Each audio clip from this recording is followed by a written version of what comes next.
할렐루야. 새로운 교회 주일 예배에 함께 하시는 모든 성도님들을 주의 이름으로 환영하고 축복합니다. 오랜만에 또 교회에 나와서 예배하시는 분들도 계실 텐데요, 우리가 정말 하나님을 기대하고 또 소망하는 마음을 담아 오늘 전심으로 주님을 예배할 수 있기를 소망합니다. 우리 좌우 앞뒤를 바라보며 이렇게 인사했으면 좋겠는데요, 우리가 새로운 교회입니다 라고 한번 인사하겠습니다. 우리가 새로운 교회입니다. 오늘 우리가 주님을 찬양할 때 주님이 하늘문을 열어주실 것이고 놀라운 힘과 능력과 성령의 역사가 가득한 그런 예배 될 줄 믿습니다. 우리 그것을 소망함으로 다 함께 자리에서 일어나셔서 전심으로 주님 찬양하겠습니다.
한번 주님의 그 자비하심을 바라보며 나아갑시다.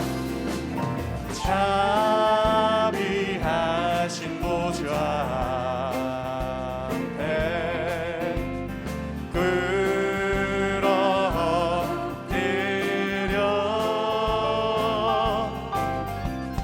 자복하고 회개함. 주님 믿음도 하여 주시옵소서. 함께 고백합시다. 주여 주여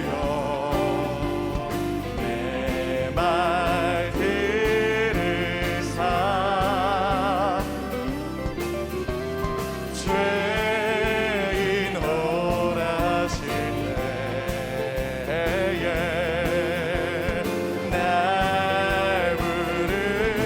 큰 소리로 주님께 나아갑시다. 주의 공로 의지하여 주께 가오리. 상한 마음을 고치시고 상한 마음을 고치시고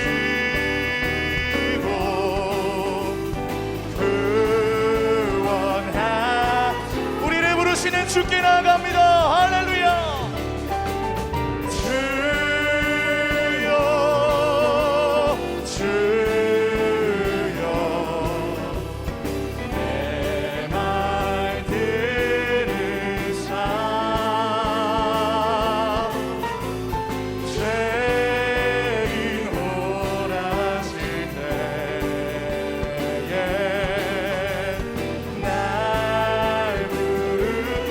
주님의 이름을 고백합시다. 주여 주여 주여 내 말 들으사 죄인 오라 하실 때에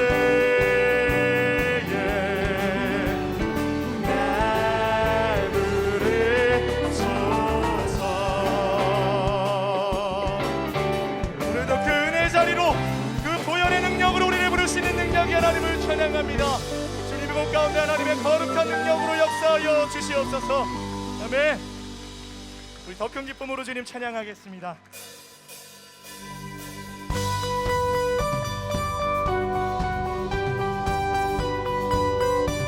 교회여 한마음 한뜻으로 더 크게 박수 치면서 예배 가운데 역사하신 주님을 바라봅시다.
우리의 온 마음을 드리며 고백합시다. 주의 나라 상한 영혼들을 새롭게 해. 주님을 볼 때 나에게 힘주시네. 주님 안에 모든 두려움 사라져. 오늘 우리 인생에 그렇게 역사하실 주님께 선포합시다. 호산나 호산나 구원의 주 하나님 찬양 받으실 주 예수님.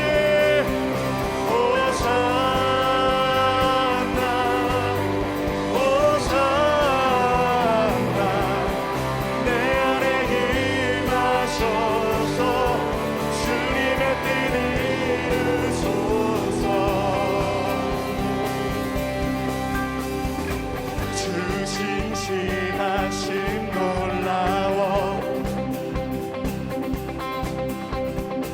죄인의 마음 흔드네. 자비의 물가로 인도하시니 그 무엇도 끊지 못해. 주여 기억하소서. 주여 기억하소서. 주 백성 자녀들 진실한 주님의 약속 함께 선포합니다. 주님의 은혜 내게 넘치네.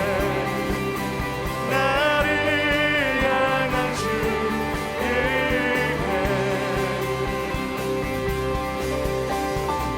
공의와 사랑 놀라워 약한 자들어 쓰시네. 구원의 노래로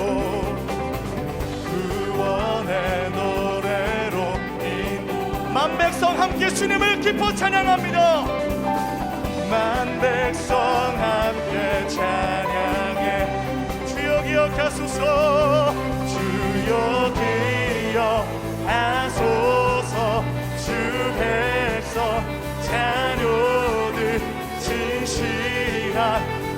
손을 높이 들고 주님의 신실한 약속을 붙잡고 선포합시다. 주여 기억하소서. 기억하소서. 주 백성 자녀들 신실한 주님의 약속. 할렐루야. 주님의 은혜 내게 넘치네. 나를 향한 주 은혜. 주님의 은혜, 주님의 은혜 내게 넘치네. 주님 나를 향한 주. 한 번 더 선포합시다. 주님의 은혜, 주님의 은혜 내게 넘치네. 나를 향한 주 은혜.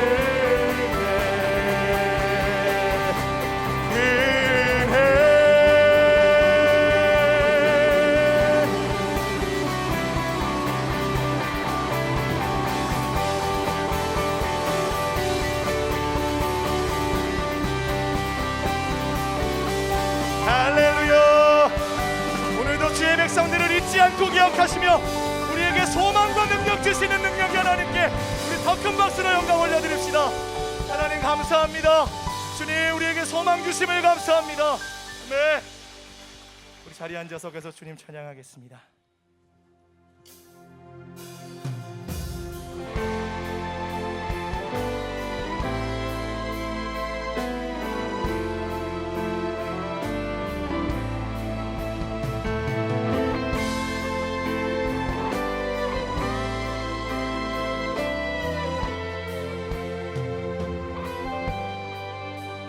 약한 나로 강하게 가난한 날 부하게 눈먼 날 볼 수 있게 주 내게 행하셨네. 다시 한번 주께 믿음으로 고백합니다. 약한 나로 강하게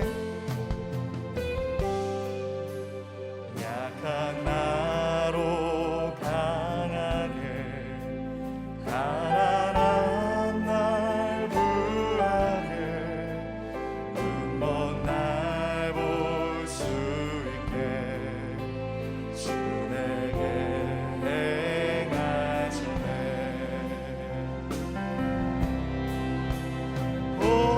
호산나 호산나 주님 나간 어린 양. 호산나 호산나 예수 다시 사셨네.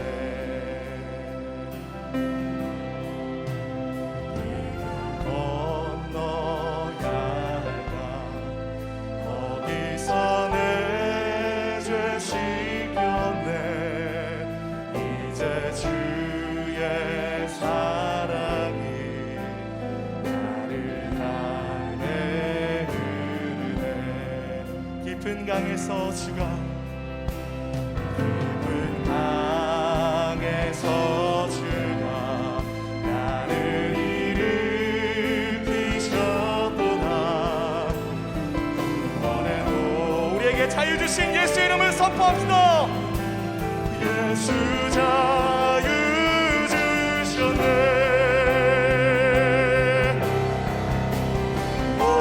호산나 호산나 주님 나간 어린 양.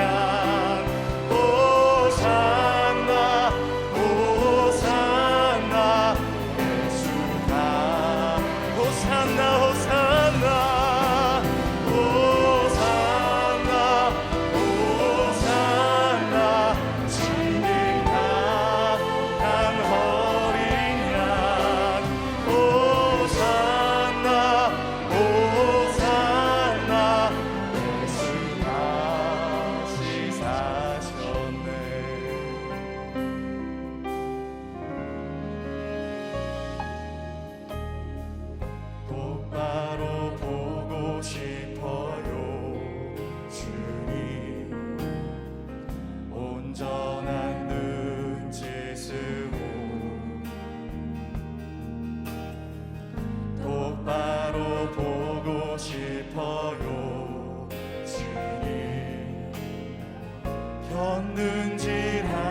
싫어요.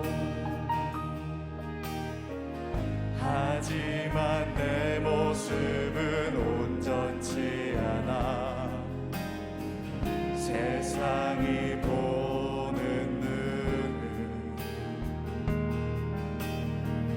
마치 날 죄인처럼 멀리하며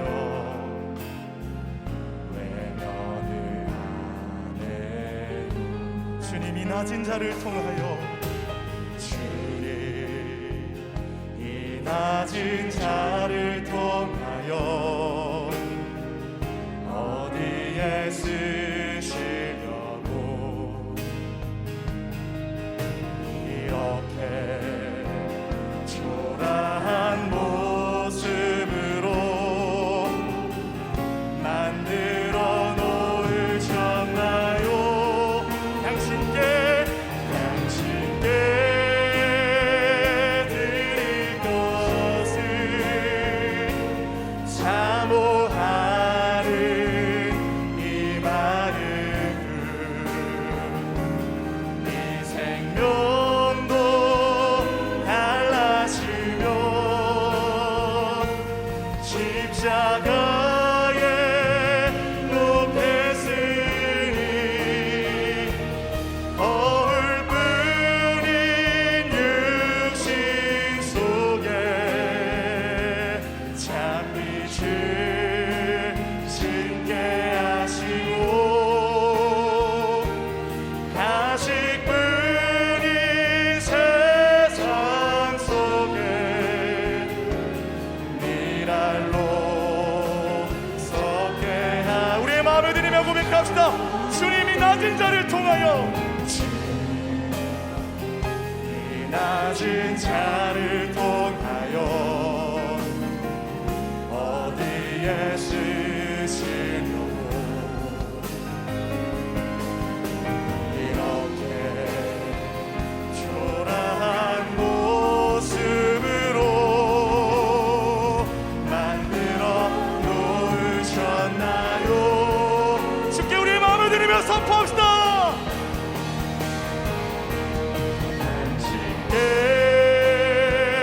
드릴 것을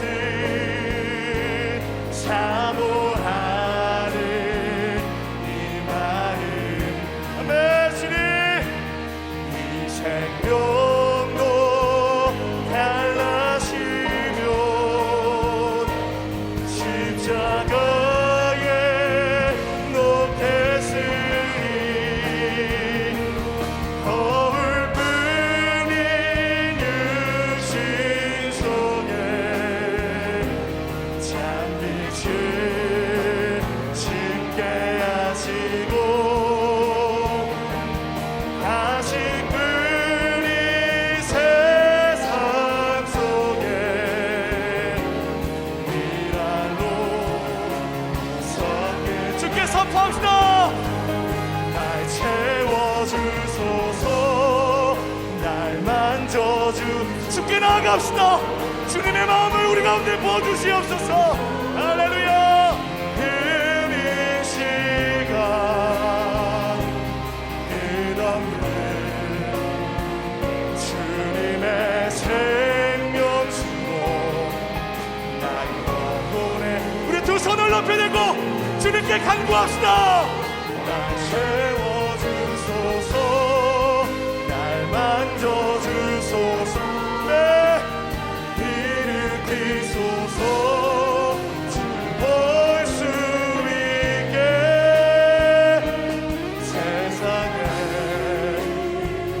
누구도 채울 수 없는 너를 채우소서. 하나님만이 나의 유일한 소망이십니다. 오늘도 주 앞에 엎드리며 우리의 연약함을 감추실 주의 은혜를 간구하며 나아가는 온 성도에게 주님 말씀하여 주시옵소서. 상한 심령을 위로하시고 우리를 다시 일으켜 세우시는 하나님의 능력의 말씀, 소망의 말씀이 오늘 우리 인생 속에 역사하도록 주님 일하여 주시옵소서. 우리 다 함께 합심으로 기도하며 간구하며 나아가겠습니다. 하나님, 오늘도 오늘도 주님의 일하심을 우리가 믿음으로 바라보며 나아갑니다. 우리를 건져주십시오. 우리를 은혜 안에 하나님 거하게 하여 주십시오. 우리가 살아나도록 우리의 죄로부터 이길 수 있는 힘과 능력을 오늘 말씀을 통해 하나님 다시 한번 우리에게 허락하여 주시옵소서. 존귀하신 하나님 아버지, 이 시간 온 마음과 정성을 다해 찬양받기 합당하신 주님의 이름을 높이며 찬양합니다. 예배하는 자에게 주시는 특별한 기쁨과 기대와 소망을 가지고 이 시간 주님의 보좌 앞에 서게 하시니 감사드립니다. 십자가에 죽기까지 독생자 예수 그리스도를 내어주신 하나님 아버지의 사랑과 구원의 능력을 의지하며 하나님의 얼굴을 구하오니 이 시간 성령의 충만으로 함께하여 주시옵소서. 하나님의 말씀이 삶의 중심이요 유일한 길이라고 믿고 따라가지만 세상의 유혹과 옛사람의 정욕에 넘어져 죄악의 길에 섰던 저희들을 십자가 보혈의 능력으로 용서하여 주시옵소서. 성령의 능력으로 날마다 새롭게 하여 주시고 하나님의 눈과 마음이 있는 곳에 저희의 순종의 발걸음들이 새겨지게 하여 주시옵소서. 하나님의 말씀 안에 거하며 주님 주신 사명을 온전히 이루어 드리게 하시고 몸과 영혼이 약하여질 때마다 힘 주시고 강하게 하시는 하나님의 전능하심을 경험케 하여 주시옵소서. 은혜의 주님, 주의 긍휼로 저희를 회복시키시고 포기하지 않는 하나님의 사랑이 오늘도 저의 삶을 이끌어 가시는 줄 믿습니다. 영혼의 목마름으로 주의 말씀을 사모하는 주의 자녀들을 위해 하늘의 생수를 채워주시고 예배를 통해 부어주시는 하늘의 힘과 소망을 발견하는 이 시간 되게 하여 주시옵소서. 강야와 같은 이 세상에 살지만 주의 백성들과 동행하시고 새 힘을 주시는 하나님으로 인해 주님과 연합하는 기쁨 또한 누리게 하여 주시옵소서. 새로운 교회를 통해 말씀과 성령의 능력을 경험케 하시니 감사드립니다. 위르 코로나의 상황 속에 더욱 힘써 하나님을 사랑하고 모이기에 힘쓰는 새로운 교회 되게 하시고 하나님 안에 한 형제 자매됨을 기뻐하게 하여 주시옵소서. 주님의 몸된 새로운 교회를 통해 영혼이 회복되고 가정이 변화되는 놀라운 은혜의 기적을 계속해서 써내려가는 그런 기적의 교회가 되게 하시고 예수 그리스도의 생명의 빛을 발하는 거룩한 공동체가 되게 하여 주시옵소서. 이 나라와 이 민족을 향한 하나님의 선하신 뜻이 있는 줄 믿습니다. 하나님은 지금도 이 나라의 통치자요 주권자 되심을 믿사오니 하나님의 사람들을 통해 일하시고 새로운 역사를 기대하고 소망하게 하여 주시옵소서. 이 시간 한옥 목사님 위에 성령의 능력과 담대함으로 함께하여 주시옵소서. 오늘 선포되는 말씀을 통해 참된 회복과 구원의 영광을 보게 하시고 성도들의 영혼을 깨우며 주님 한 분만을 기억하고 바라보는 시간 되게 하여 주시옵소서. 선한 목자 되신 주님의 신실하심을 노래하는 특순을 흠양하여 주시고 하나님을 향한 믿음과 감사로 채워지는 시간 되게 하여 주시옵소서. 이 모든 말씀 우리의 유일한 소망이요 유일한 구원자 되신 예수님의 이름으로 기도드립니다. 아멘. 할렐루야. 새로운 교회 주일 예배에 나오신 우리 모든 성도님들을 주님의 이름으로 환영하고 축복합니다. 오늘의 예배를 통해 부어주실 하나님의 은혜를 기대하면서 우리 좌우에 계신 분들께 이렇게 인사하겠습니다. 은혜 충만하세요. 은혜 충만하세요. 이 시간 우리 사랑의 마음을 가득 담아서 함께 축복하겠습니다. 서로에게 손을 내밀어 함께 축복하겠습니다. 축복합니다. 주님의 이름으로 축복합니다. 주님의 사랑으로 이곳에 모인 주의 거룩한 자녀에게 주님의 기쁨과 주님의 사랑이 충만하게 넘치기를. God bless you. God bless you. 축복합니다. 주님의 사랑. 먼 곳을 바라보며 축복하겠습니다. God bless you. God bless you. 축복합니다. 주님의 사랑으로. 박수로 격려하며 서로를 축복하겠습니다. 교회 소식 전해드리도록 하겠습니다. 새로운 교회는 주일 예배는 11월 1일부터 시행되는 위드 코로나 정책에 맞추어 주일 현장 예배를 진행하고 있습니다. 이에 따라 일부는 백신 접종 완료하신 분들로만 구성하여 100%의 인원으로 예배를 드리고 2부, 3부, 4부 예배는 접종 미완료자 분들을 포함하여 50%의 인원으로 예배를 드립니다. 주일 예배 신청은 따로 하지 않으셔도 됩니다. 아울러 뉴젠 주일학교 또한 조심스럽게 예배를 진행하고요. 또 새벽 예배와 수요 기도 예배 또한 50%의 인원으로 예배를 드립니다. 은혜롭고 안전하게 예배가 드려질 수 있도록 교회와 예배를 위해 성도님들의 많은 기도 부탁드립니다. 한 달란트의 저자 박성현 선교사님의 특강이 다음 주 11월 14일 주일 오후 4시 10분부터 본당에서 진행됩니다. 5개의 언어권을 넘나들며 하나님의 거룩한 도구로 쓰임받는 선교사님의 감동의 스토리를 들을 수 있는 귀한 시간입니다. 우리 모두의 잠자는 영성에 시원한 폭포수와 같은 은혜가 임하는 시간이 될 것입니다. 성도님들의 많은 참여를 부탁드립니다. 2022년도 대입 수학능력평가 수험생을 위한 기도회가 수능 당일인 11월 18일 목요일 오전 8시 30분부터 S하우스에서 진행됩니다. 정부 방역 지침에 따라 현장 인원 제한과 거리 두기를 실시하여 오프라인으로 진행되며 중보기도를 요청하기 원하시는 성도님들께서는 주보에 안내된 링크로 기도 제목을 보내주시기 바랍니다. 믿음의 다음 세대를 세워가는 이번 기도회에 부모님들과 많은 성도님들의 참여를 부탁드립니다. 이제 특순 후에 한옥 목사님께서 하나님의 말씀 전해 주시겠습니다.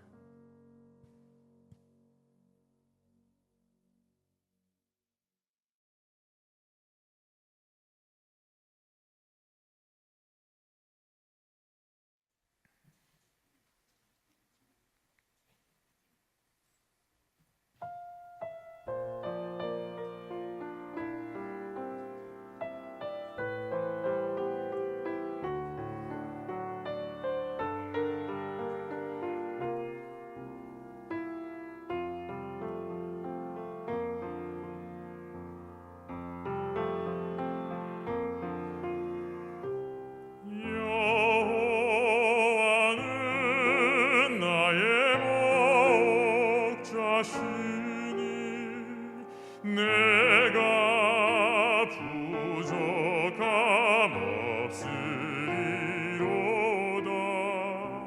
그가 나를 푸른 초장에 누이시고 쉴만한 물가로 인도하시도다.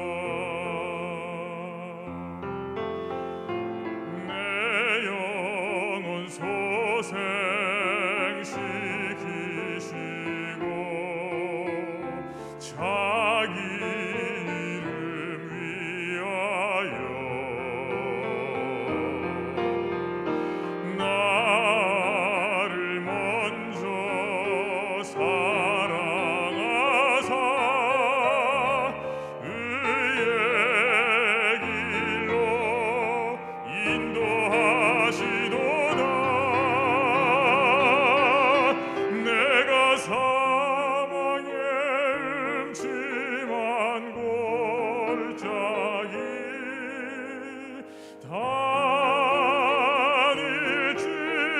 다닐지라도 해를 두려워하는 주께서 함께 하심이라.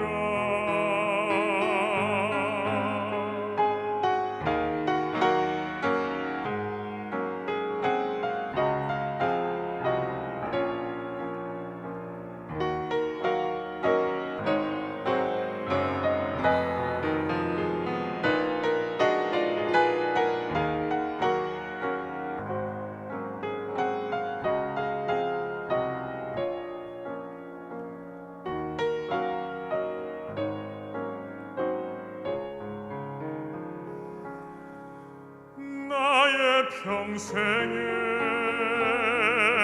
선하심과 인자하심이 나를 따르리니 내가 여호와 집에 영원토록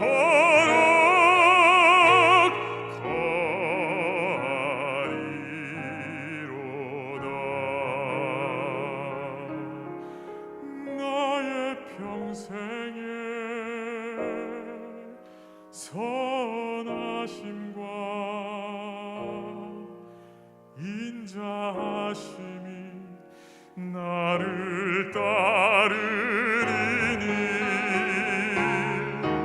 내가 여호와 집에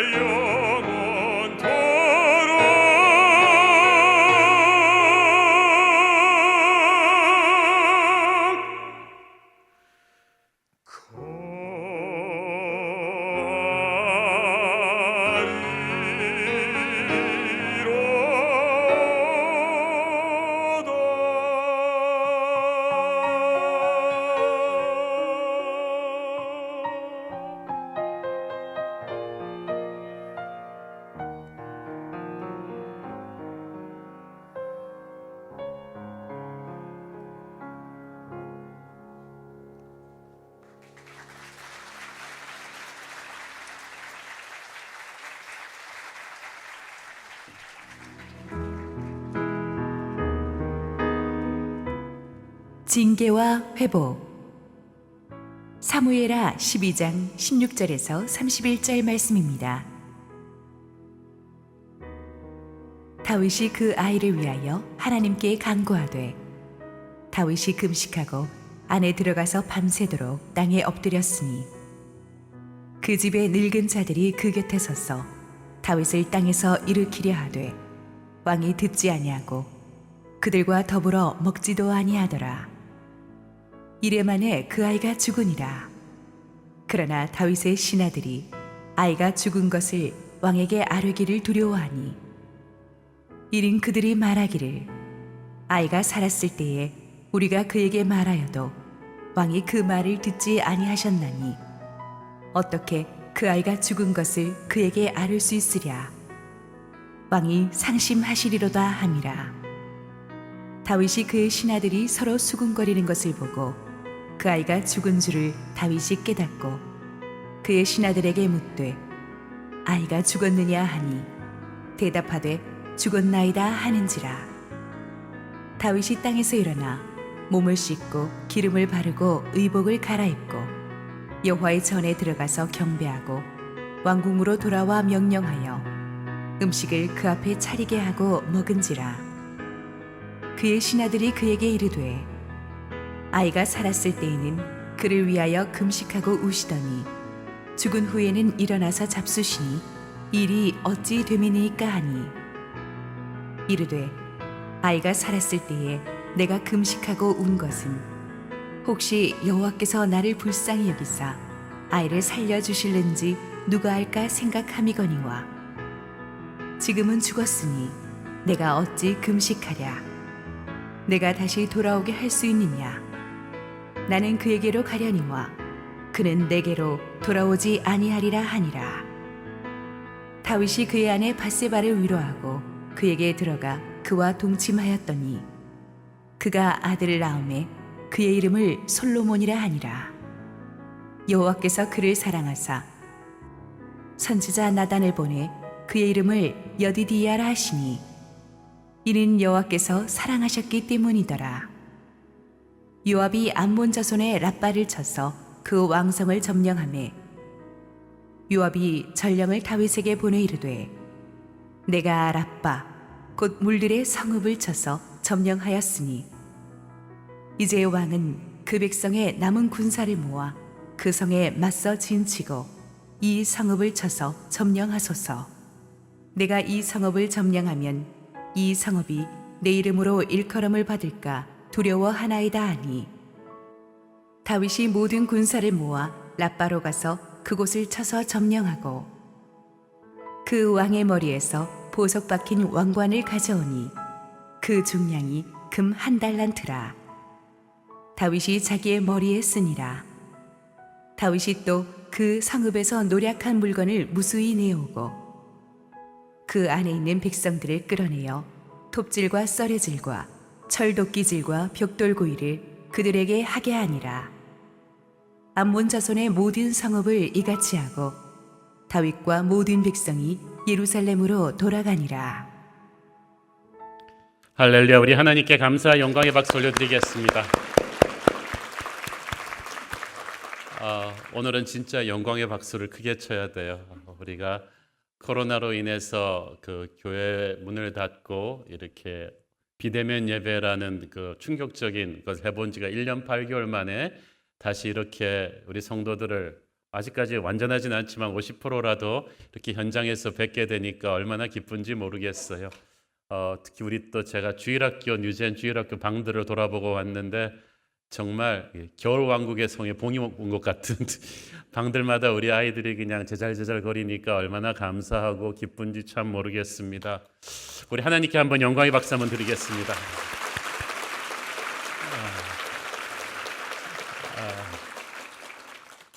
1년 8개월 전에 본당에서 텅 빈 본당에서 카메라만 보고 설교하던 때가 생각이 나서 좀 가슴이 먹먹합니다. 동시에 지난 1년 8개월 동안에 그래도 저희 교회는 온라인 장비도 있고 교육자 스텝도 있어서 버텼지만은 온라인 장비도 없고 그렇게 해서 버틸 여력이 없어서 1만 개가 넘는 한국의 그 연약한 교회들이 문을 닫았습니다. 그것은 우리 모든 남은 한국 교회들의 가슴에 큰 아픔입니다. 저는 그렇지만 1만 명의 교회가 문을 닫았지만 하나님께서 부흥의 은혜를 주시면 다시 10만 개가 넘는 교회들로 다시 살아나리라고 저는 믿습니다. 우리 한국 교회 부흥을 위해서 기도하십시다. 그 공동체로는 광고가 나갔습니다만은 저희 우리 행정팀의 작은 실수로 다음 주가 우리 추수감사절 예배라고 이 큐티 책자에 찍혔는데 한국 교회가 지키는 추수감사절이 11월 셋째 주입니다. 다음 주가 아니라. 그래서 그 점 양해를 부탁드리고요. 추수감사절 헌금은 다음 주가 아닌 그 다음 주로 여러분 준비해 주시면 감사하겠습니다. 오늘 아침 또 은혜로운 특송해 주신 유영강 형제님 감사드립니다. 우리 함께 기도하시고 말씀 보겠습니다. 사랑하는 아버지, 정말 1년 8개월 만에 힘든 시대를 지나서 이렇게 50%나마 본당을 우리 성도들로 가득 채우고 예배하니 너무 감사합니다. 하나님께서 주신 은혜입니다. 예배를 당연시 여겼던 우리를 용서하시고 하나님 다시는 이런 일이 없도록 우리 한국교회 예배를 주님께서 이번 주일부터 안전하게 지켜주시고 한 사람도 교회 와서 예배드리다가 확진되는 일 없도록 주님 도와주옵소서. 부족한 종을 감추시고 오직 우리 주님 홀로 영광받아 주시옵소서. 예수님 이름으로 기도했습니다. 아멘. 지난주 본문에서 우리는 성경에 기록된 가장 아름다운 회개의 시 중에 하나인 시편 51편을 함께 묵상했습니다. 다윗은 부하의 아내와 간음하고 이를 은폐하기 위해서 그 부하를 전쟁터에서 일부러 죽이기까지 하는 정말 믿을 수 없는 끔찍한 죄를 저질렀습니다. 그렇지만 1년 후에 하나님께서 선지자를 보내 그 죄를 지적했을 때 다윗은 변명하거나 핑계하지 않고 진실하게 회개했죠. 그 회개의 진실함을 보시고 하나님께서 그를 용서해 주셨습니다. 우리가 살면서 다윗처럼 그렇게 실수나 죄로 범할지라도 진실하게 회개하면 하나님은 용서해 주실 것입니다. 안타까운 것은 다윗이 죄를 지은 즉시로 회개한 것이 아니라 무려 1년이 지나서야 나단의 지적을 받고 나서야 회개했다는 사실이죠. 그 말은 그 1년 동안에 죄를 회개하지 않고 방치하고 있던 1년 동안에 다윗의 영혼은 지옥 같았다는 이야기입니다. 우리 안에 성령께서 살아계시거든요. 성령은 죄와 상극입니다. 그렇기 때문에 우리가 죄를 회개하지 않고 은폐하고 방치하고 있으면 성령께서 말할 수 없는 단식으로 우리를 압박하시기 때문에 우리의 영혼이 행복할 수가 없어요. 누가 아무런 얘기도 하지 않아도 밤에 잠을 못 자고 불안하고 두렵고 신경질이 많아지고 막 그렇습니다. 그러니까 다윗의 리더십이 그 당시 건강했을 리가 있겠습니까? 그 예가 오늘 본문 후반부 26절 31절에 나오는 암몬과의 전쟁 마무리예요.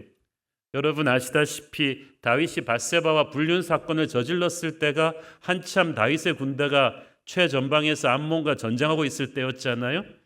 그리고 밧세바의 남편 우리아를 죽인 것도 암몬과의 전쟁터로 보내서 죽인 거예요. 자, 그런데 이 암몬과의 전쟁의 마무리를 다루는 이 26절 31절 사건은 우리아의 장례를 치르고 밧세바가 일주일간 애곡하던 그때 일어났던 사건으로 추정됩니다. 그러니까 지난주 본문에서 다루었던 시편 51편의 그 절절한 회개 사건이 있기 1년 전의 일이죠. 그러니까 다윗의 영혼이 아직 회개하지 않은 채로 영적인 암흑에 쌓여 있을 때의 얘기입니다. 그러니까 이 본문에 나오는 다윗의 전쟁 군중 리더십은 너무나 무서운, 우리가 아는 그냥 세상의 일반 군주와 다를 바 없는 병든 리더십이에요. 27절부터 쭉 보면 총사령관 요압이 이제 군대를 지휘해서 적의 왕성 라빠의 아주 전략적인 요충지를 다 점령해 버립니다. 이제는 와서 진격해 들어가기만 하면 밥상을 다 차려놓고 나서 요압이 자기가 진군에 들어가지 않고 사람을 보내 다윗 왕을 모셔옵니다. 왜? 자기가 이 승리를 마무리 지으면 역사에 이 승리의 원인이 자기라고 기록될까 봐 두렵다. 그러니까 왕께서 모든 영광을 받으시옵소서. 왕이 와서 전쟁을 마무리하시옵소서. 근데 요압이 평소에 이렇게 착한 사람이 아니거든요. 우리가 알다시피 명예욕도 있고 왕을 막 압박하는 자기 자존심이 센 사람인데 갑자기 요압이 이 낮은 자세로 나온 것은 이 요압이 요새 다윗을 보니까 상태가 좋지를 않아요. 막 우리아를 일부러 전쟁터에 보내서 죽게 하라 그러면서 이 밧세바와 불륜 저지르고 이런 것을 보면서 요압은 이 다윗이 사람이 달라졌다는 걸 직감했어요. 완전히 막 자기의 욕심을 위해서 물불 안 가리는 무서운 괴물이 되어 있는 다윗을 보면서 이렇게 상태 안 좋을 때는 왕을 자극하지 않는 게 낫겠다 싶었어요. 요압이 지혜로웠죠. 그래서 왕이 오셔서 전쟁을 마무리하시라고. 그랬더니 또 다윗이 와서 다 이겨놓은 전쟁 자기가 마무리를 합니다. 그리고 정말 이때까지의 다윗이라고는 볼 수 없는 짓을 하죠. 이전처럼 승리의 영광을 하나님께 온전히 돌리지 않고 거둬들인 전리품을 하나님의 전에 바치지도 않고 자기가 다 취해버려요. 그 암몬 왕이 쓰던 아주 화려한 금관도 자기가 그냥 딱 써버리고, 패전한 암몬 백성들은 아주 잔혹한 이 강제 노역에 투입합니다. 일부 구약학자들은 이때 다윗이 많이 포로들을 학살했다고도 합니다. 그러니까 다윗이 보통 때는 용맹한 장군이었지만 굉장히 인자하고 관대한 사람이었는데 너무나 강팍하고 잔인하게 전쟁을 마무리하는 거예요. 이것은 아직 회개하지 않은 다윗의 그 당시 영적인 상태가 황폐해져 있었음을 드러내죠. 리더십이 건강할 수가 없어요. 여러분, 그래서 회개는 빨리 하는 게 좋습니다. 왜냐하면 회개하지 않고 죄를 방치해두면 우리가 하는 모든 말과 행동과 결정들이 우리의 최악이에요. 다윗의 모습이라고는 볼 수 없는 일을 저지르는 거예요. 그래서 1년 뒤에 하나님이 나단을 보내셔서 다윗으로 하여금 회개하게 하신 것이 얼마나 큰 은혜인지 모르겠습니다. 자, 지난주 본문에서 그래서 하나님께서는 진실하게 회개하는 다윗의 고백을 들으시고 그의 죄를 용서하신다고 선포하셨습니다. 용서의 은혜는 이렇게 왔어요. 네가 죽지 않을 것이다. 원래 죽여야 되는데 너의 회개를 듣고 내가 너를 죽이지 않겠다. 그러나 밧세바와의 불륜으로 인해 태어난 너의 아기는 반드시 죽을 것이다. 이렇게 선포하셨어요. 하나님 말씀대로 아기는 태어나자마자 불같이 달아오르며 앓기 시작했습니다. 나라의 모든 의사들이 총동원돼서 이 아이를 치료해보려 했지만 소용이 없었습니다. 다윗도 아기를 살리기 위해서 식음을 전폐하며 골방에 들어가서 얼굴을 땅에다 대고 막 가슴을 찢으며 울부짖으며 기도했습니다. 18절의 설명으로 미뤄보아 한 일주일 정도 그렇게 아기가 죽기까지 다윗은 하나님께 간절히 매달린 거예요. 신하들이 그러시면 몸 상하신다고 만류했지만 소용이 없었어요. 그런데 아이는 일주일 만에 세상을 떠났습니다. 그러자 다윗의 신하들은 고민에 빠졌습니다.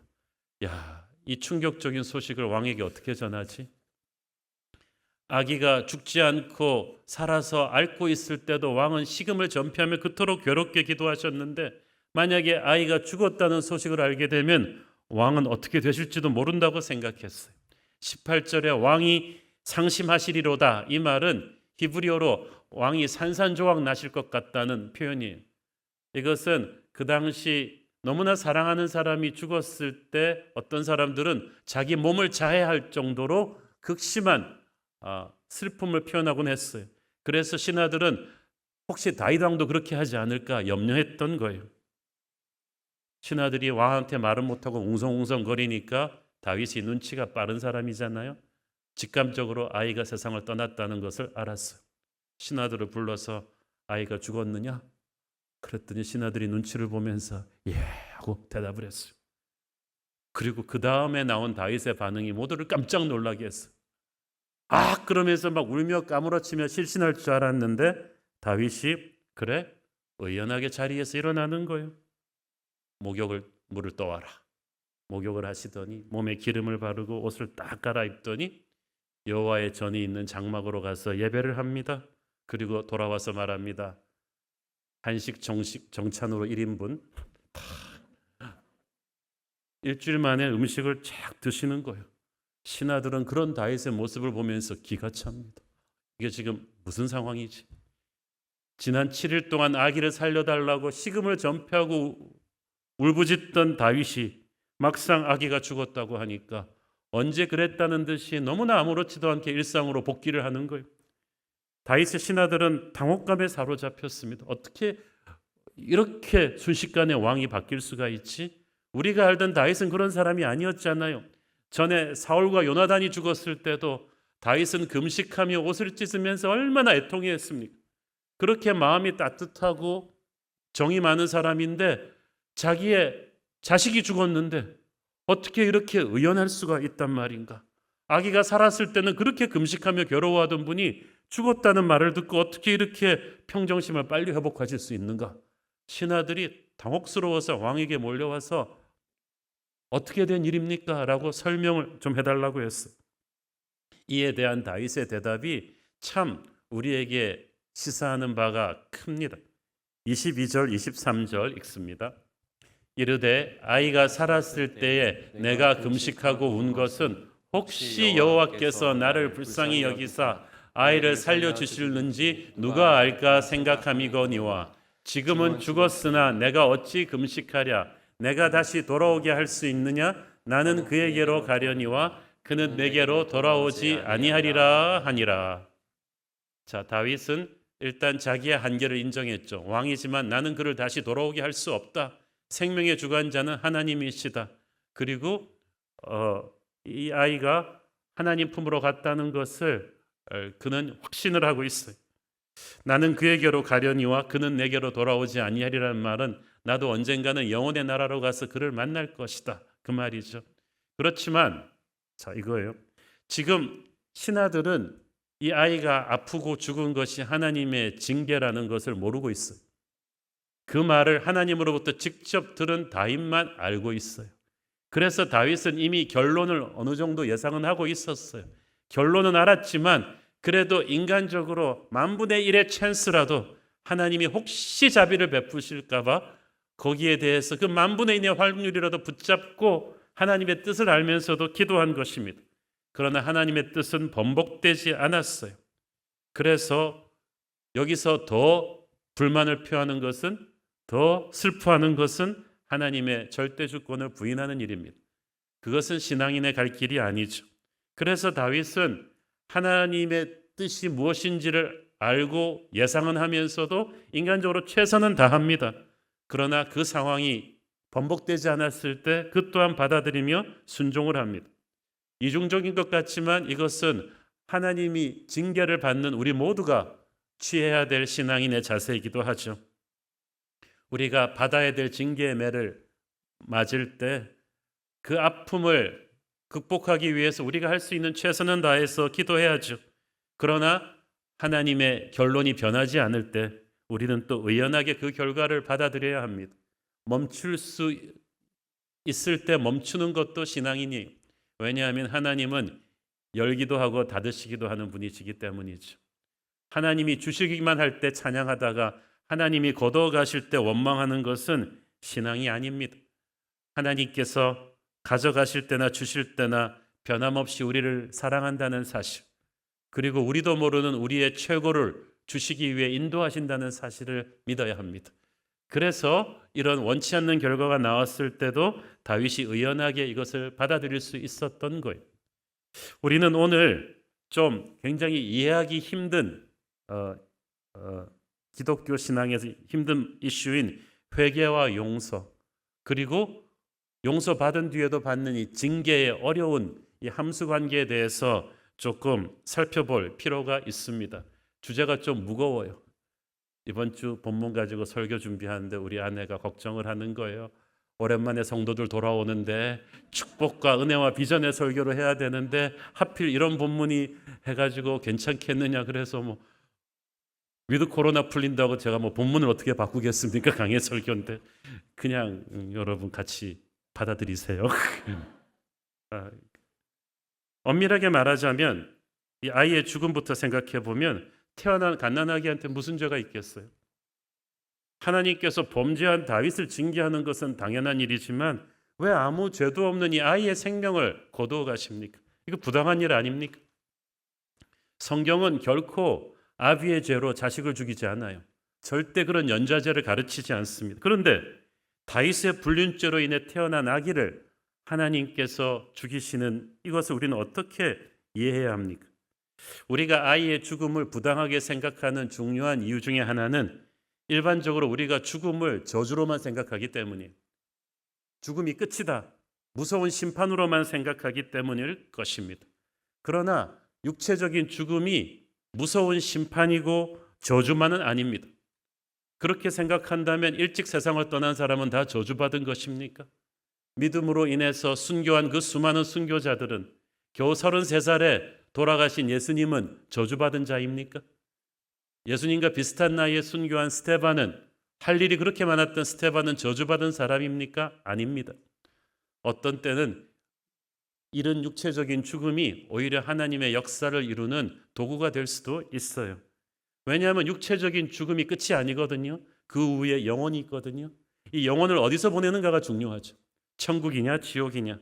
이 아기는 하나님을 믿는 성도의 자녀이기 때문에 반드시 천국에 갔을 것입니다.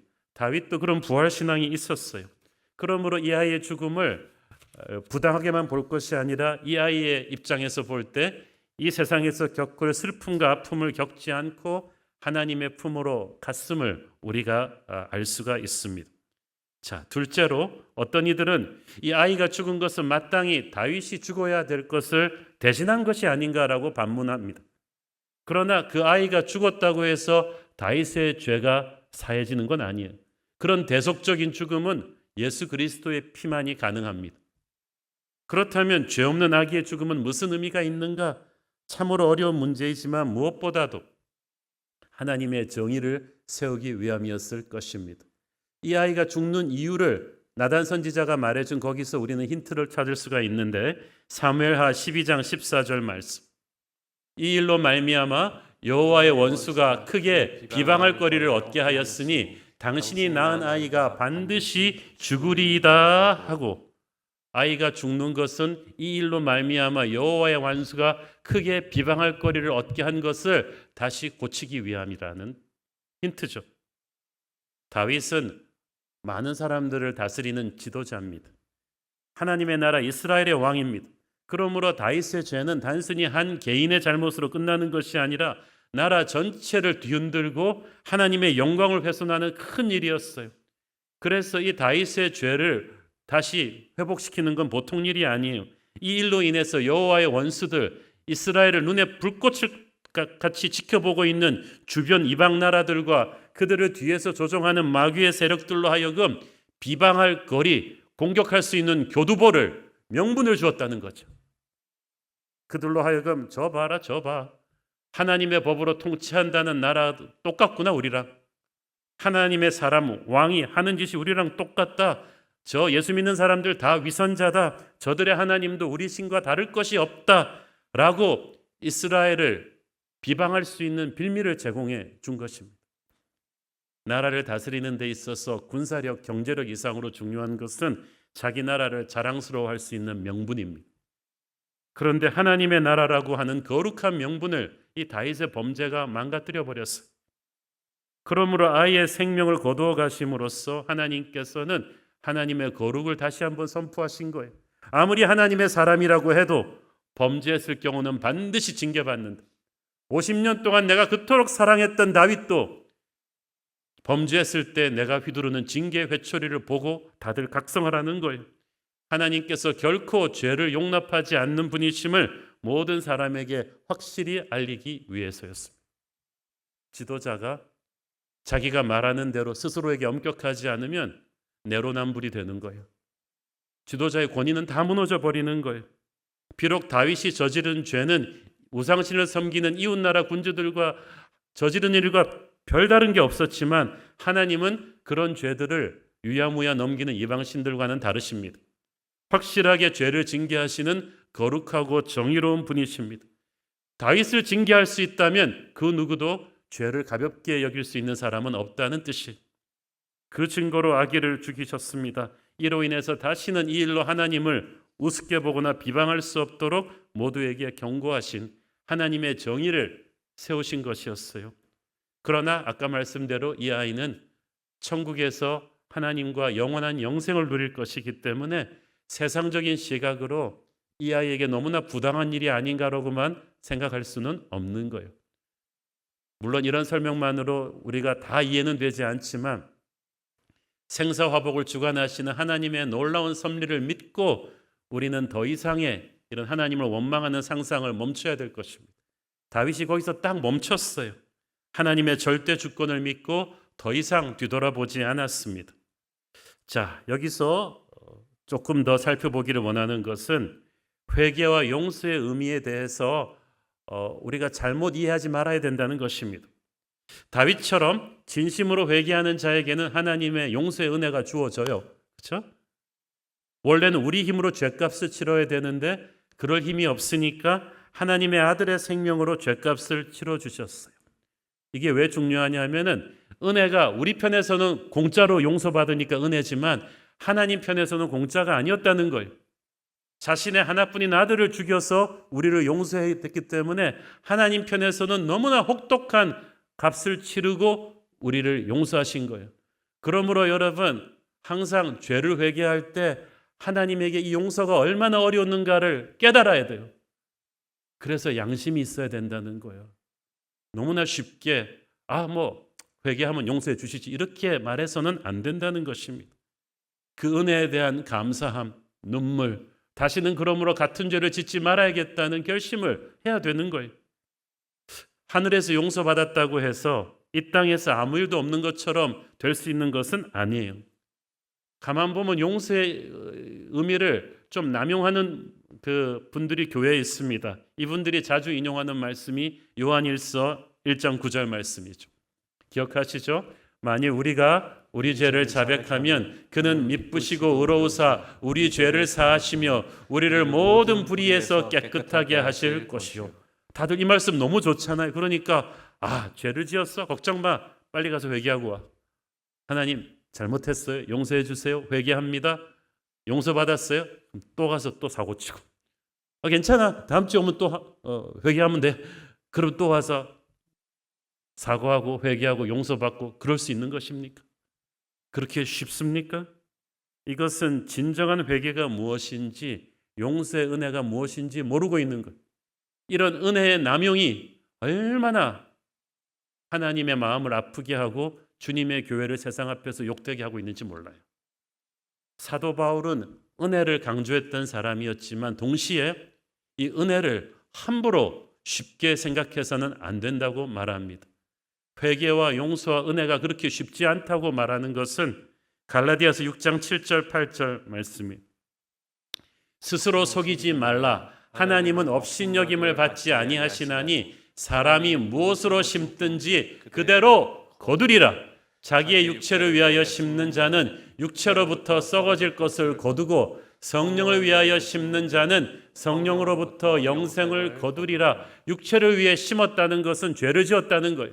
썩어질 것을 거둔다는 것은 심은 대로 죄값을 치러야 된다는 뜻이에요. 자, 죄값을 치르는데 진실로 회개하면 하늘에서는 용서를 받았지만 그 용서의 은혜가 우리가 저지른 죄가 이 땅에서의 파장으로부터도 완전히 면죄부를 주지는 않는다는 뜻이죠. 자, 다윗이 회개했을 때 하나님이 용서하셨죠. 그 용서의 은혜는 너를 죽이지 않겠다로 왔어요. 그러나 너의 아들은 죽는다. 이것은 이 땅에서 저지른 죄의 파장이 계속 간다는 거예요. 왜냐하면 그것이 하나님이 이 땅을 운영하시는 영적인 질서예요. 그래요. 우리가 진실하게 회개하고 용서받으면 하나님이 은혜로 용서해 주시는 건 사실이에요. 그것도 사실이지만 동시에 이 땅에서 받는 징계 회초리는 그대로 와요. 왜냐하면 심은 대로 거두게 되는 영적인 질서가 있기 때문이죠. 그래서 만약에 우리가 죄를 짓다가 팔이 부러지잖아요. 회개하고 용서를 받아도 나는 부러진 뼈로 인한 고통을 견뎌야 될 거예요. 회개하고 용서받았다고 순식간에 부러진 팔이 딱 붙고 고통이 없이 되지 않아요. 내가 남의 돈을 훔쳐서 감옥에 가잖아요. 감옥에서 회개한다 해도 나는 정해진 형을 살아야 되고요. 훔친 돈을 물어줘야 돼요. 만약 이렇게 심은 대로 거두는 일이 없다면 세상이 엉망이 될 것입니다. 그리고 너무나 많은 사람들이 용서의 은혜를 남용해서 같은 죄를 계속 반복해서 짓게 될 것이고, 이 용서의 은혜를 쉽게 생각하는 크리스찬들을 보면서 세상 사람들은 시험에 들어서 하나님에 대해서 심각하게 오해하게 될 것입니다. 10여 년 전에 개봉되었던 영화 밀양이 바로 그런 주제를 다루고 있어요. 전도연 씨가 이 여주인공으로 아주 열연해서 칸 영화제 상도 받았죠. 이 밀양의 스토리는 이런 것입니다. 남편을 교통사고로 잃은 33살의 젊은 미망인 신혜가 아들 준이를 데리고 너무나 마음이 힘든 채로 이제 남편 고향인 밀양에 정착해서 살아갑니다. 또 어느 날 청천벽력 같은 사건이 터진 거예요. 남편 죽고 유일한 자기의 소망이었던 아들 준이가 유괴된 거예요. 유괴된 준이는 얼마 있다가 시체로 발견되었고 범인이 체포되었는데 보니까 아들이 다니던 평소에 잘 알고 지내던 동네 웅변학교 원장이었어. 웅변학원 원장이었어. 이 남편 죽고 아들마저 잃어버린 신혜는 절망감에 사로잡혀서 울부짖습니다. 밥도 먹지 않습니다. 근데 누군가의 전도로 교회 기도회에 참석해서 이제 신앙이 생기고 슬픔을 이기게 되었어요. 신앙이 자라면서 신혜는 어느 날 교도소에 있는 아들 죽인 범인을 찾아가서 예수님의 사랑으로 용서해야겠다는 그런 믿음까지 생겼어요. 근데 문제는 교도소에서 만난 이 원장이 예수님의 이름으로 용서한다는 신혜의 말을 듣고 전혀 뜻밖의 대답을 하는 거예요. 이미 자기도 감옥 안에서 예수를 믿어서 주님이 이미 용서해 주셨다는 거예요. 그 말을 들은 신혜가 분노로 포효하기 시작합니다. 내가 용서하지 않았는데 누가 당신을 용서해? 하나님이 어떻게 내 아들 죽인 범인을 나와 상의하지도 않으시고 나의 의사와 상관없이 먼저 용서해 버릴 수 있느냐? 그러면서 신혜는 포효하기 시작하고 나와서 교회에다 돌 던지고 그러면서 막 폭주하기 시작합니다.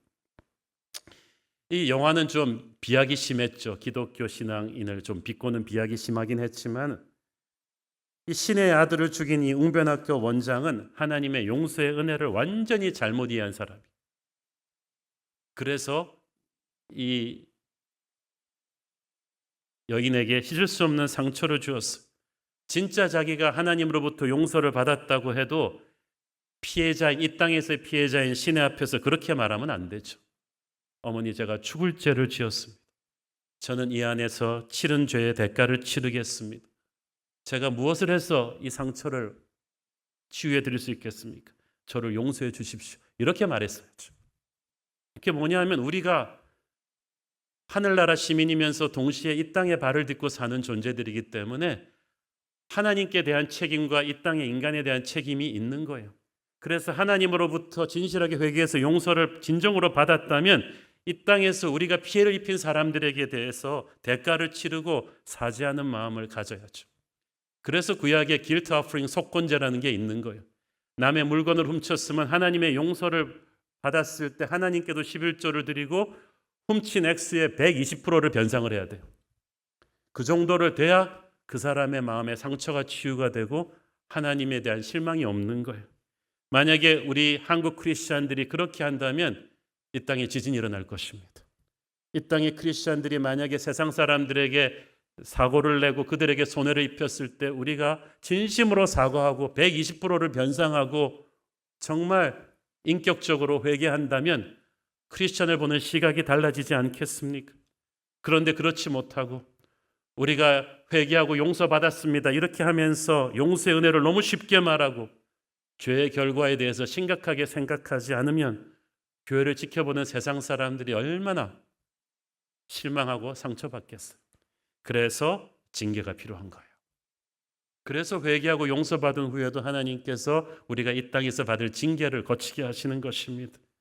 이 이유는 회개하고 용서받았는데도 이 땅에서 징계의 회초리를 계속 견뎌내야 되는 이유는 하나님이 사랑이시면서 동시에 거룩이시기 때문이에요.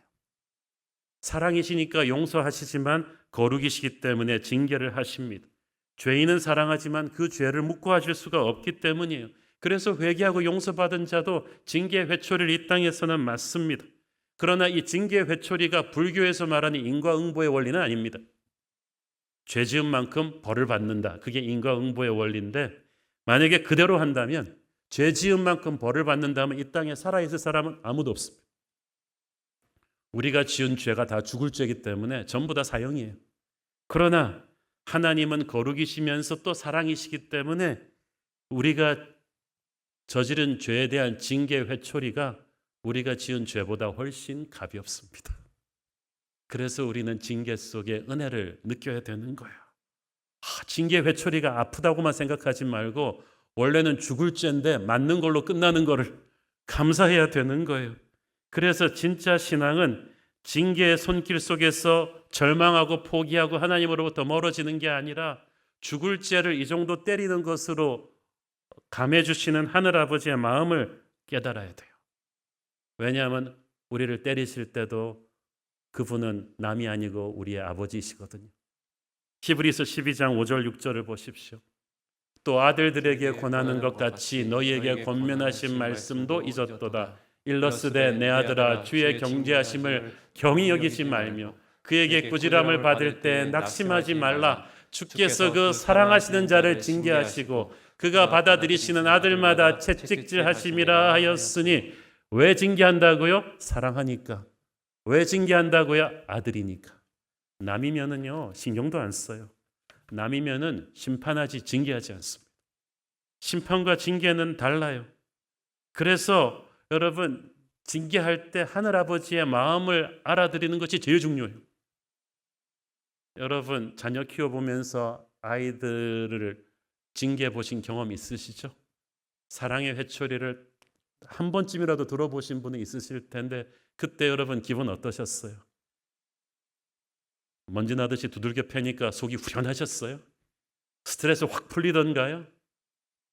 아이를 한 대 때리면 내가 10대를 맞고 싶어요. 아이가 눈물 흘리면 나는 통곡하고 싶다는 게 그게 하늘아버지의 마음이에요. 그 마음을 이해하는 것이 진짜 성숙한 사람이죠.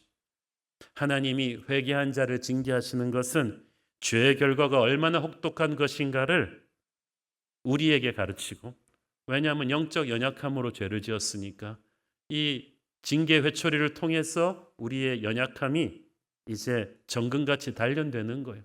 둘째로 죄를 가볍게 여기지 말라고 지켜보는 세상 사람들에게 경고하시는 것입니다. 하나님의 용서를 받았다고 해서 하나님의 자녀들이 인간으로서 죄에 대한 대가를 이 땅에서 치르지 않는다면 결코 지켜보는 성도들이나 불신자들에게 죄에 대한 경종을 울리지 못할 것입니다. 오늘날 너무나 많은 크리스찬들이 회개합니다. 용서받았습니다. 하나님의 은혜입니다. 이 말을 너무 남발을 해요. 회개했으면 회개한 사람답게 살아야지. 용서받았으면 다시는 같은 죄 짓지 말겠다는 결심이 있어야지. 은혜를 받았으면 그 은혜를 욕되게 하지 말아야겠다는 결심이 있어야지. 그게 없으니까 지켜보는 세상 사람들이 교회를 존경하지 않아요. 그래서 하나님께서 징계의 회초리로 우리를 연단하셔서 거룩을 회복하게 하십니다. 그렇게 거룩이 회복이 돼야 교회가 이 세상을 대할 때 영적 권위가 생기는 거예요. 그러므로 이 회개한 성도에게 내리시는 징계는 본질상 불신자들에게 내리는 심판과는 다른 거예요. 불신자들에게 내리는 심판은 전혀 다른 길이 없어요. 그냥 멸망시키기로 작정하고 내리는 거지만 징계는 회복을 전제로 하고 내리는 거예요. 회복 뒤에는 부흥이 있습니다. 축복이 있습니다. 기름 부으심이 옵니다. 그런 결론이 있기 때문에 징계의 전반전은 아프지만 후반전에는 영광이 있는 거예요. 그래서 이런 하나님 아버지의 큰 그림을 알아야 돼요. 이사야서 12장에 보면 하나님께서 징계받는 백성들을 안위하신다고 되어 있는데, 여기서 안위하신다는 말은 상처를 치유하면서 동시에 일어날 힘을 준다는 거예요. 여러분, 징계받을 때 많이 드는 생각이 어떤 건 줄 아세요? 이제 나는 끝났어. 하나님이 다시는 나를 쓰지 않을 거야. 미래에 대한 절망이에요. 그러나 하나님이 징계할 때 주는 이사야서 메시지를 보면 희한하게 때리시면서 하나님이 꿈을 얘기를 해주십니다. 내가 너를 회복시킬 것이다. 돌아오게 할 것이다. 써줄 것이다. 그래서 여러분, 아이러니컬하게도요, 징계 회초리를 맞으면서 하나님이 회복시킬 미래에 대한 꿈을 그때부터 꾸기 시작하는 것입니다. 이 진노의 매가 언제까지 계속되지 않고 어느 시점에 멈추겠지. 그 멈추는 시점은 내가 얼마나 빨리 진실로 회개하고 아버지의 마음을 깨닫는가에 달려 있습니다. 여러분, 지난 날을 돌이켜 보실 때 우리도 다윗처럼 하나님을 실망시키는 죄를 지을 때가 있었죠. 그리고 징계의 매를 맞을 때도 있었겠죠. 그렇지만 돌이켜 보십시오. 여러분, 죄 지은 만큼 맞았나요? 아닐걸요. 한 100대 맞아야 되면 하나님은 10대도 못 때리셨을걸요. 진노보다는 긍휼이 더 컸어요. 위로가 더 풍성했죠. 그러므로 징계받는 과정에서 감사합니다라고 다윗처럼 고백할 수 있는 것은 그 하늘아버지의 마음을 읽은 거예요. 그 하늘아버지의 마음을 알아줄 때 하나님께서는 그것을 기뻐하시고 그를 회복시켜 주십니다. 징계를 받을 때도 회개하지 않고 끝까지 강팍하게 굴고 하나님 원망하고 막 이렇게 하면요, 나중에는 징계가 아니라 심판을 받게 됩니다. 그런데 다윗은 그러지 않았어요. 이게 다윗의 위대한 점이에요. 이런 대형 사고를 치고 변명이 없잖아요. 그냥 이 징계 회초리를 맞으면서도 하나님에 대한 원망이 없어요. 감사하고 순종하는 마음을 가졌더니 위대한 회복이 옵니다. 그 위대한 회복이 없었다면 오늘 본문 진짜 암울하게 끝났을 텐데, 암울하게 끝나지 않을 수 있는 것은 다윗이 이 징계의 매를 의연하게 겸손하게 받았더니 하나님께서 축복을 주셨어요. 24절 25절 보십시오. 다윗이 그의 아내 밧세바를 위로하고 그에게 들어가 그와 동침하였더니 그가 아들을 낳음에 그의 이름을 솔로몬이라 하니라. 여호와께서 그를 사랑하사 선지자 나단을 보내 그의 이름을 여디디아라 하시니 이는 여호와께서 사랑하셨기 때문이더라. 할렐루야. 하나님이 어떤 인물을 태어날 때 내가 사랑한다 사랑한다 말을 2번이나 한 것은 처음이에요. 여러분, 우리는 축복이라는 말을 더 좋아하는데요, 진짜 사랑이 진국이에요. 하나님의 사랑을 받으면 모든 축복은 말할 필요도 없이 따라옵니다. 여러분, 생각해 보세요. 우리가 알잖아. 이 아들이 어떻게 됩니까? 다윗의 후계자가 되잖아요. 생각해 보면요, 다윗은 그 위에 그 많은 아내들이 있었어요. 정식 결혼해서 낳은 아내들, 그리고 첩들이 많아서 솔로몬 위에 아들들이 그렇게 많았는데 어떻게 그 기라성 같은 형들을 다 제쳐두고 솔로몬이 나중에 후계자가 되냐고요.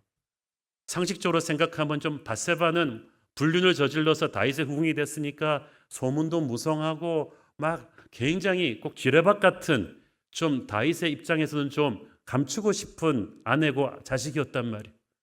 그런데 그 말 많고 그래서 인간적인 확률로는 왕이 될 확률이 전혀 없는 솔로몬이 다윗의 후계자가 되었다. 이것은 우리에게 무엇을 말해줍니까? 이 아이는 회복의 아들이에요. 용서의 아들이에요. 은혜의 아들이에요. 그러니까 하나님께서 영광을 주시는 거예요. 징계의 회초리는 아프지만 인내와 겸손으로 이것을 잘 견뎌내면 하나님은 반드시 쓰레기터에서 꽃을 피우시듯이 회복의 꽃을 피우실 것입니다. 솔로몬은 회복의 꽃이에요. 절망 같은 암흑 속에서 하나님이 피워주신 회복의 꽃입니다. 오늘 설교를 듣는 어떤 분의 마음에도 이런 회복의 꽃이 피어야 될 줄로 믿습니다. 여러분이 이 징계의 회초리를 맞으면서 난 이제 하나님한테 완전히 찍혀서 끝났다는 절망적인 생각을 버리시고, 아니야, 나를 때리는 하늘아버지의 마음도 아파. 그리고 내가 지른 죄에 비해서 이 회초리는 아무것도 아니야. 이걸 감사함으로 견딜 거야. 도망가지 않을 거야. 하나님을 찬양할 거야. 라는 다윗 같은 자세로 여러분이 이 과정을 견디시면 예수께서 여러분을 치유하실 것이고, 치유하신 상처 위에 솔로몬의 꽃이 피게 하실 것입니다. 치유하는 정도가 아니라 역사의 주인공으로, 다윗의 후계자로 여러분에게 새로운 미래를 주실 줄 믿습니다. 기도하겠습니다. 주님, 다윗이 징계받고 회복되는 과정을 보면서 죄인이 진실로 회개하고 치러야 될 대가를 의연히 치르면서 이 징계의 과정을 통과하는 것이 얼마나 중요한 일인지 알겠습니다. 용서의 은혜를 당연시 여기지 않는 것이 얼마나 중요한지 알겠습니다. 상처 속에서 솔로몬을 꽃피우신 하나님께서 오늘 그 누군가의 인생에서도 솔로몬의 꽃을 피워 주시옵소서. 예수님 이름으로 기도했습니다. 아멘. 우리 다 함께 일어나셔서 봉헌 찬양 드리겠습니다. 예수 나의 좋은 치료자, 예수 나의 좋은 치료자, 그의 눈이 머무는 곳을 나의 슬픔과 고통, 고개 들어 그의 눈을 볼 때에 난 알았네. 예수 나의 좋은 치료자, 예수 나의 좋은 치료자, 그의 손길이 닿는 곳을 나의 상처와 아픔, 영원히 흐를 것 같았던 눈물 나머져네.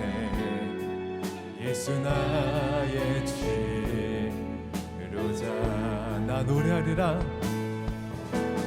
나 노래하리라. 천한 나를 돌아보시 곳에 주를 찬양해.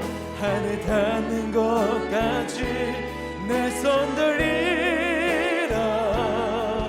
예수 나의 치, 우리 믿음의 두 손 들고 나 노래하리라. 나 노래하리라. 천한 나를 돌아보시 곳에 주를 찬양해. 하늘 닿는 것까지 내 손 들리라. 예수 나의 치, 다시 한번 고백하면서 나 노래하리라. 나 노래하리라.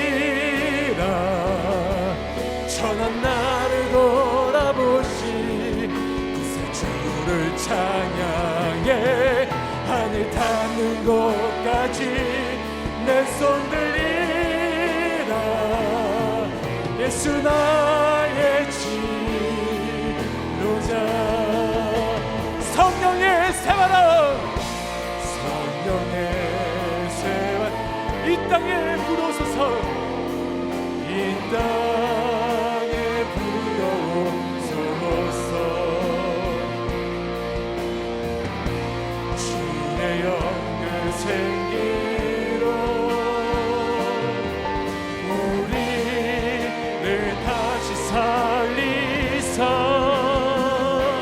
이 땅에 하나님 영광 거하는 그런 나라가 되게 하소서. 열방에 하나님 영광 비, 그런 교회가 되게 하소서. 사랑하는 아버지, 인생의 어려운 시즌을 지나고 있는 성도들을 위해 중보합니다. 코로나 확진으로 어려움 가운데 있는 성도와 자녀를 기억하여 주옵소서. 2년 이상 지속되는 극심한 아토피성 피부 질환으로 우울증과 무기력함과 부정적인 생각으로 가득 차 있는 가엾은 청년을 불쌍히 여겨 주옵소서. 고혈압 급성 뇌출혈로 무의식 중에 있는 성도와 그 자녀들을 돌보아 주시고 기적 같은 치유를 주옵소서. 소뇌의 종양제거 수술을 앞두고 계신 어머님, 루푸스 질병으로 인해 약물 치료 중인 성도, 전립성 암 판정을 받고 고통 가운데 있는 성도님, 무혈성 괴사와 류마티스 다발성 관절 통증으로 고통 가운데 있는 분, 군 복무 중에 양쪽 손목에 골절사를 입고 제대 후에도 치료 중인 청년, 손목 안쪽 혈관종 수술 후 회복 중에 있는 자녀에게 공황장애와 대인기피증과 우울증으로 인해 고통스러워하고 있는 자녀들을 불쌍히 여겨주시고, 오랜 기간 투병 중에 있는 부모님과 가족들을 케어하는 성도들이 지치지 않도록 은혜를 주시옵소서. 주님, 코로나가 아직 완전히 끝나지 않아서 불안하고 떨고 힘들어하는 분들, 경제적으로 힘들어하는 분들 주님께서 지켜주시고 살려주시옵소서. 주님, 이제 본격적인 대선 레이스가 시작됩니다. 하나님, 이 나라에 하나님을 두려워하는 지도자를 반드시 세워주셔서 혼돈 속에 빠져있는 대한민국을 다시 한번 살려주시옵소서. 한국교회를 불쌍히 여겨주시옵소서. 이 코로나 시국에 10,000개나 넘는 연약한 교회들이 문을 닫은 가슴 아픈 소식 앞에 얼마나 힘든지 모르겠습니다. 그러나 하나님의 교회는 살아있으니 주의 성령이 함께할 것이니 10,000개의 교회가 문 닫은 자리에 10만 교의 교회가 다시 생길 수 있는 거룩한 부흥의 시즌2를 한국교회에게 허락하여 주시고, 이번 주에 전국의 교회들이 문을 여는데 교회에서 확진자 한 명도 나오지 않도록 주님께서 교회를 지켜주시옵소서. 받은 은혜 감사하며 드리는 헌물의 손길들을 축복하시고, 지금은 살아계신 우리 주 예수 그리스도의 은혜와 하늘아버지의 끝없는 사랑과 성령님 감화 감동하심과 교통하심과 축복하심의 은혜가 온전한 회개와 회복을 통해서 하나님께 영광 돌리기를 소원하는 사랑하는 주의 백성들 머리머리 위에 지금부터 영원까지 함께 계시기를 축원하옵나이다. 아멘.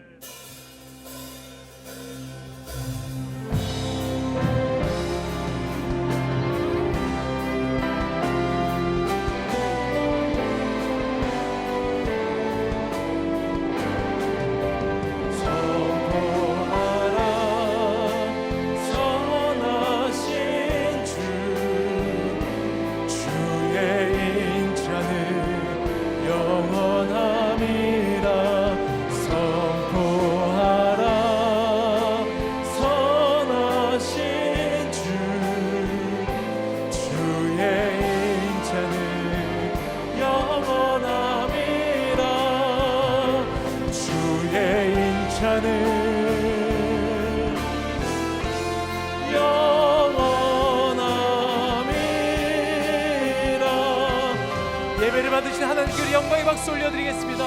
할렐루야, 주님을 찬양합니다. 예배를 마쳤습니다. 한 주간도 예수님과 함께 승리하실 기도하겠습니다. 사랑하고 축복합니다.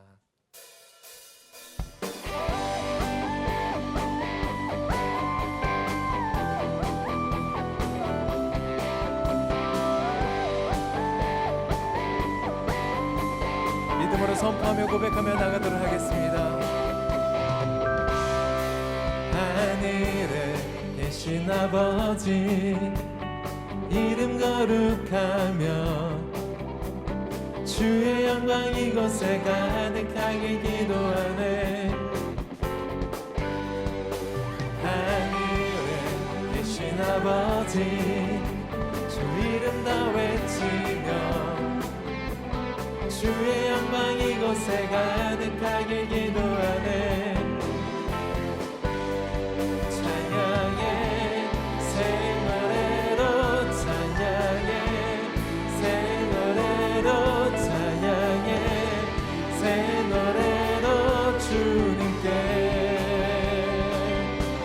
주님의 나라 주님의 뜻이 하늘에 이뤄지듯이 모든 선포에 자비한 주의를 이 땅에 이뤄지리라.